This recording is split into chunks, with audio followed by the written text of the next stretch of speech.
Hello everyone, hope you all are doing good. So if the Wi-Fi is not working on Windows 11, as you can see I'm getting this kind of error, no internet access. In this video I will show you two methods to fix this issue. So let's start. Right click on the Windows icon and then click on this system option. Now on the left side click on this option, network and internet. Now on the right side scroll down and you will see this option, advanced network settings. Click on it. Now here you will see the option of network reset. Click on it and then click on this option, network reset. Click on reset now. So this will reset your PC. So click on this option and after that restart your laptop and this will fix the error related with the Wi-Fi.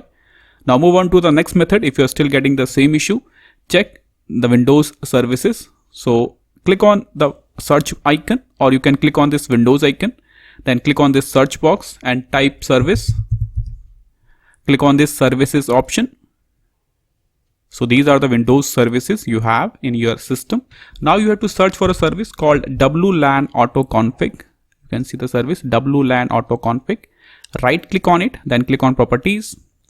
Now in the startup type, select the automatic option. Okay, then click on apply. After that, stop this service. Click on stop. And again, click on start to run this service. That's it. Click on OK. Now restart your laptop and this will fix the error related with the Wi-Fi. This is all for the video. Thank you.